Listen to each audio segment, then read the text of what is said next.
Hi, good day. So, welcome back to my channel.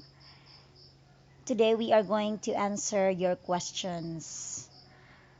How are we going to reuse content from other YouTube vloggers without being subjected to copyright claim?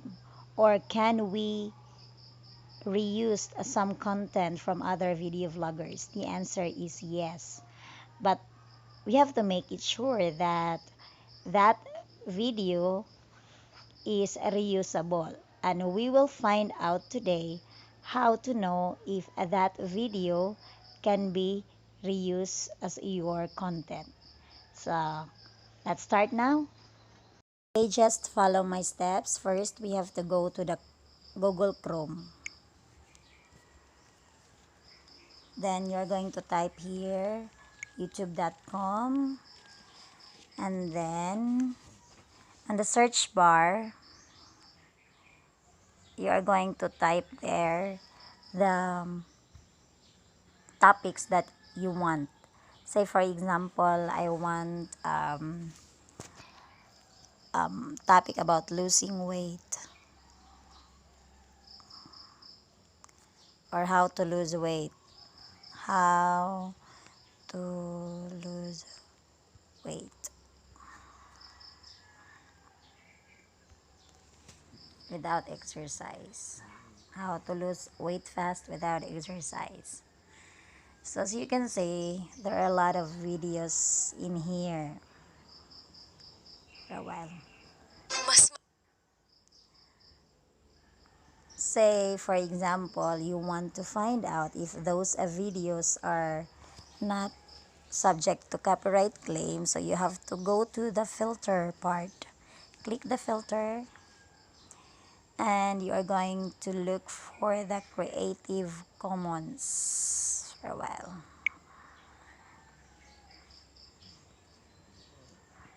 Creative Commons, and after clicking the Creative Commons, this is what you're going to see. You're going to select video that you want to reuse. Say for example, for a while.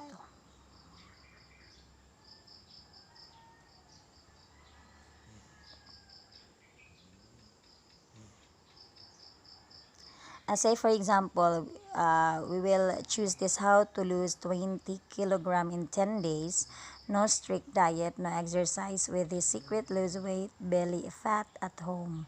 So we will click that one. After clicking, we'll go to show more. So let us look in here, the license creative. So Creative Commons Attribution License Reuse Allowed. Meaning to say we can reuse this content. You are allowed to reuse this content. So if you want to reuse that content, for example, then let us go in here, the share button. Click the share button and you can see the URL. You copy for a while. You copy that URL, and then after you copy, you close your browser, and then we'll go here to Google and type YouTube downloader.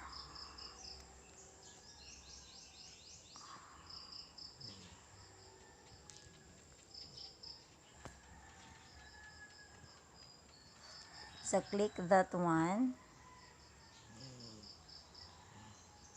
After clicking, you paste the copied link here and then hit go.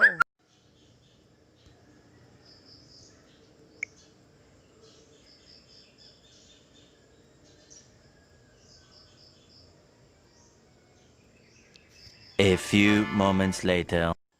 So we already have finished downloading the video. So let's try to check. Okay, so how are you going to find out that video?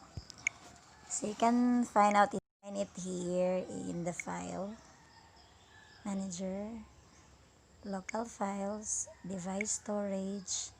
You look for the download, and you're going to look for that video, how to lose weight at home.